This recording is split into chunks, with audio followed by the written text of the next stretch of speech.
Car बिक्री में सुस्ती के चलते डीलरशिप पर गाड़ियों का भारी स्टॉक जमा हो गया है। पूरे देश में अब तक करीब 52,000 करोड़ रुपए की इन्वेंट्री फंसी हुई है। कार कंपनियों ने प्रोडक्शन कम नहीं किया, जबकि रिटेल डिमांड कमजोर रही। इससे डीलरों की लिक्विडिटी पर दबाव अब बढ़ रहा है। ऑटो इंडस्ट्री के लिए ये एक बड़ा वार्निंग सिग्नल बन गया है। सर, इसमें सबसे बड़ी समस्या क्या कुछ दिखाई दे रही है आपको? विपुल जी, ये समस्या बड़ी हो गई है। अगर आप पिछले फेस्टिवल सीजन से अब तक की स्थिति देखें तो ये बात रह रहकर आती रही है कि भारत में ऑटो कंपनियों के लिए मांग नहीं है और इन्वेंट्री बढ़ती चली जा रही है। डेटा पॉइंट में हम समझने की कोशिश करते हैं कि इन्वेंट्री की स्थिति अब इतनी जटिल क्यों हो चुकी है कि ऑटो डीलर्स बुरी तरह परेशान हैं, क्योंकि कारें नहीं बिक रही हैं। पैसेंजर व्हीकल्स के मामले में डेटा पॉइंट में अगर हम देखें तो जो फाडा की, जो federation of automobile dealer association है, उसने 21 दिन की लिमिट रखी है। यानी कोई डीलर के पास कारों की इन्वेंट्री स्टॉक 21 दिन का होना चाहिए। अब ये 52 से 53 दिनों तक का पहुंच गया है। पैसेंजर व्हीकल्स के मामले में 2 अक्टूबर 2024 में 7.9 लाख गाड़ियां थी, करीब 79,000 करोड़ की इन्वेंट्री थी। पिछले फेस्टिव सीजन में उतनी डिमांड नहीं आई, इसलिए इन्वेंट्री बढ़ती चली गई है। टू व्हीलर्स की मांग गांव में ठीक है, लेकिन शहरों में 50 दिन का स्टॉक है टू व्हीलर्स के लिए। यहां तो और भी ज्यादा बड़ी चुनौती है। कॉमर्शियल व्हीकल में 55 से 60 दिन की इन्वेंट्री है। भाड़ा बढ़ नहीं रहा है। फाइनेंसिंग में अब दिक्कतें हैं, क्योंकि एनबीएफसी पर सरकार ने सख्ती कर दी है।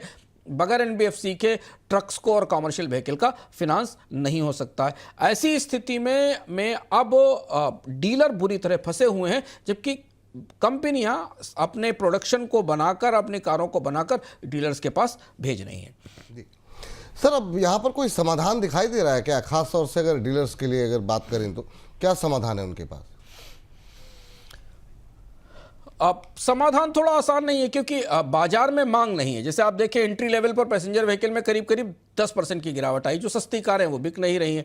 कंपनियों ने 50 से 60 दिन का स्टॉक डीलर्स के सर पर छोड़ दिया है, और कैश फ्लो डीलर्स का बुरी तरह टूटा हुआ है। महंगाई की परिस्थिति बनी हुई है। इसके अलावा उत्पादन में कमी की भी संभावना है। अभी जो स्थिति है उसमें करीब 55,000 करोड़ की इन्वेंट्री फंसी हुई है।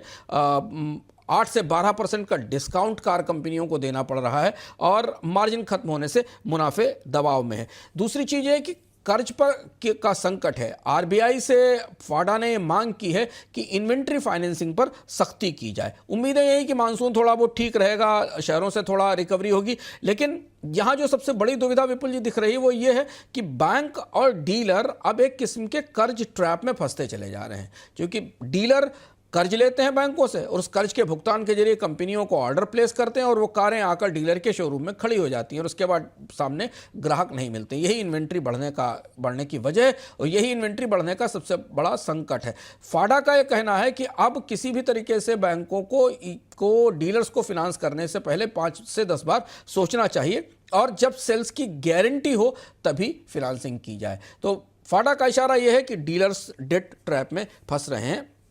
अगर इस इन्वेंट्री को आप पीछे ऑटो कंपनियों के नतीजों की तरफ देखने की कोशिश करें तो ये तय मानिए कि जब 55 से 60 दिन की इन्वेंट्री डीलर्स के पास मौजूद है, तो अगले आने वाले महीनों में कंपनियों के ऑटोमोबाइल के उत्पादन में कटौती होगी और गिरावट होगी, जिसके आंकड़े हम लगातार अपने बोनस पॉइंट में चर्चा करते रहते हैं। हर महीने ऑटो सेल्स के आंकड़े आते हैं और उनमें हमें गिरावट दिखाई देती है।